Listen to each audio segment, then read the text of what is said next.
दूसरे दिन चित्रावती पहुंचकर कल्प वृक्ष स्थित पहाड़ी पर देखें, मेरे समान तुम में से कौन शीघ्रता से चढ़ सकता है, ये कहकर प्रश्न किया।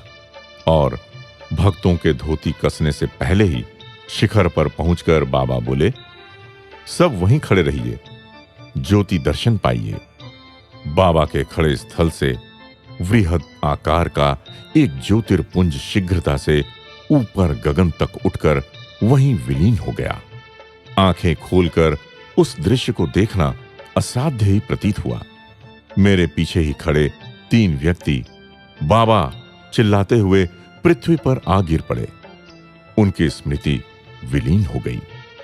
स्मृति विलीन की बात से साहिब चेरू उद्यान में घटित उन दिनों की एक घटना का ध्यान आता है। उस दिन सब भक्त भोजन आदि से निवृत्त हो विश्राम कर रहे थे। वहीं वृक्ष पर झूला डालकर बाबा उसमें झूल रहे थे। सामान्य बहिर्दृष्टि के लोगों को केवल ऐसा ही प्रतीत हो रहा था कि जरी की किनारी की धोती धारण कर वह 15 वर्षीय बालक झूल रहा है। बाबा बोले, देखिए, पृथ्वी पर लेटे सब व्यक्ति तुरंत उठ बैठे। देखते हैं, मदन मोहन श्याम सुंदर श्री गोपाल कृष्ण के पुष्पालंकृत झूले में कोयल की कूजन, मयूरों के नर्तन के बीच विराजमान हुआ दिव्य दृश्य। वनमाली वासुदेवा जगन्मोहन राजा रमणा,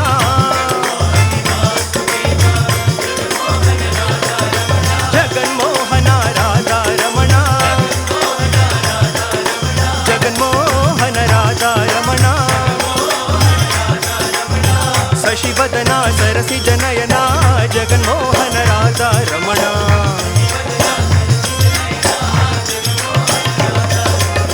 कितने सौभाग्यशाली थे वे भक्त। आनंदातिरेक न सह सकने वाले 4-5 भक्त मूर्छित हो गए। तब बाबा ने स्वहस्त से अक्षत सृजन कर उन पर डाला और उनकी आंखें खुली। उनके हृदय पटल पर वृंदावन का वो मनोरम दृश्य स्पष्ट रीति से अंकित हो गया था। बाबा के चरण स्पर्श कर उन्होंने हर्ष के अश्रुओं से उनका अभिषेक किया। सहन करो, सहन करो, सुख हो या दुख, धैर्य से ही सहन करना चाहिए, मनोबल की वृद्धि करनी चाहिए। तुम लोगों के इस प्रकार गिरने, उठने और रोने की क्रिया होने पर मैं फिर इस प्रकार के अनुभवों का अनुग्रह नहीं कर सकता। ये कहकर बाबा ने उन्हें डांटा। उनके पुनः यथास्थिति को पहुंचने के बाद हम सबको पैदल पुट्टपर्ती पहुंचने में 2-3 घंटे का समय लगा। एक बार मैसूर राजवंश के एक सज्जन बाबा का दर्शन कर अपना घर पावन करने के हेतु उन्हें अपने घर मैसूर ले गए। उनके कुल पुरोहित एक वैष्णव ब्राह्मण थे।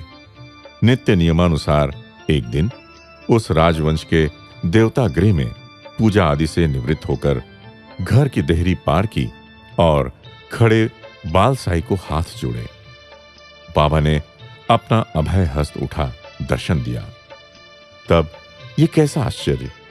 पुरोहित जी नरसिंह नरसिंह चिल्लाते हुए मूर्छित हो गए।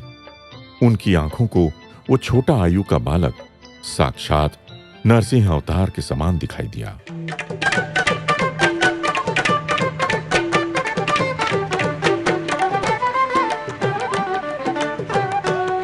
5-6 घंटे बाद चेतना लौटने पर अपने आसपास घिरे लोगों से उन्होंने ऐसा स्वयं ही कहा।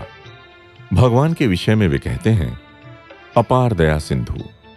प्रत्यक्ष प्रार्थना न करते हुए भी उस पुरोहित को उसके इष्ट देव के दर्शन का भाग्य बाबा ने प्रदान किया था।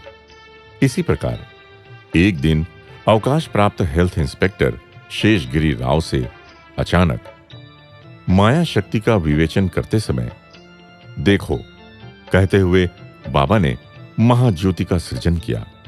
तब वो आश्चर्य और आनंद से मूर्छित हो गए। एक दिन बीता, 2 दिन बीते, महोदय उठे ही नहीं। उनकी 2 कन्याएं उस समय पुटपर्ती में ही थीं। उन्होंने बाबा से अपने संकट का निवेदन किया।